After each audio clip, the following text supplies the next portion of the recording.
Hey, how's it going, fellas? My name's Andy, and in this video, we're just going to take a look at how analytics has affected some players' careers. And that's pretty much the topic. I just wanted to test out my new camera, and I just woke up, so hope you guys enjoy the video.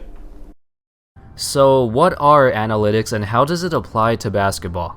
Well, the general idea is that teams dive into many different numbers and calculations to find out the most efficient way to score the basketball and the most efficient way to defend the other team. A good example of a team going all in with this analytics movement is the modern-day Houston Rockets. In the 2016-17 regular season, they shot 88% of their total shots from either three-point land or near the rim. They pretty much abandoned the mid-range shot because historically, mid-range shots are the least efficient shots in the game. As a result of their playstyle, Houston had the second most efficient offense in the entire league, behind only Golden State. And other teams have been slowly trying to copy the best offensive teams in the league. With that being said, there have been a few players who've been left behind in this analytics movement. Players who were once considered to be really good before, but recently their style of play no longer suits what most teams are looking for. Let's take a look at Rondo, who was once a contender for the best point guard in the league with the Boston Celtics. Yeah, I know he tore his ACL before, but let me show you some numbers. Rondo was a four-time All-Star in Boston, and in those 4 seasons, he averaged 12.4 points, 10.8 assists, 4.7 rebounds, 2.1 steals on a 51% true shooting percentage. Now, in his one season with the Sacramento Kings in 2015-16, he fully recovered from his injury and averaged 11.9 points, 11.7 assists, 6 rebounds, 2 steals on the same 51% true shooting percentage. His numbers in Sacramento were nearly identical to his All-Star numbers in Boston. But why does nobody want him anymore? Chicago waived him just to get him off the roster, even though he played really well in the playoffs. Well, the fact is, during Rondo's last few seasons in Boston, the team's offense was better without Rondo on the floor. When Rondo was playing, the offense stagnated at times, and this was mainly because opponents started crunching the numbers and found out the best way to defend him, which is to literally not defend him, because he can't shoot jumpers and he doesn't want to draw fouls in the paint either because he can't shoot free throws. So if you let Rondo try to score this way, it's always going to be inefficient and detrimental to his team. This also limits his most important skill too, his passing, because it allows his defenders to play free safety on defense and block off passing lanes, since Rondo is no longer seen as a big threat to score. And then the whole team's offense suffers. How can a player be an elite point guard if he doesn't make his team better when he's on the floor? Eventually, other teams started to catch on and realized Rondo just wasn't worth having anymore. Next up, we've got Rudy Gay. In his earlier years in Memphis, Gay was considered a great player and a great scorer. He averaged about 20 points per game for about 5 seasons. But the problem was the Grizzlies weren't going anywhere with him. In fact, right after he got traded to Toronto, the Grizzlies had their best season in franchise history. They made the Western Conference Finals without him in the 2013 playoffs. Then the same exact thing happened in Toronto. At the beginning of the 2013-14 season, the Raptors had a record of 6-12 with Gay.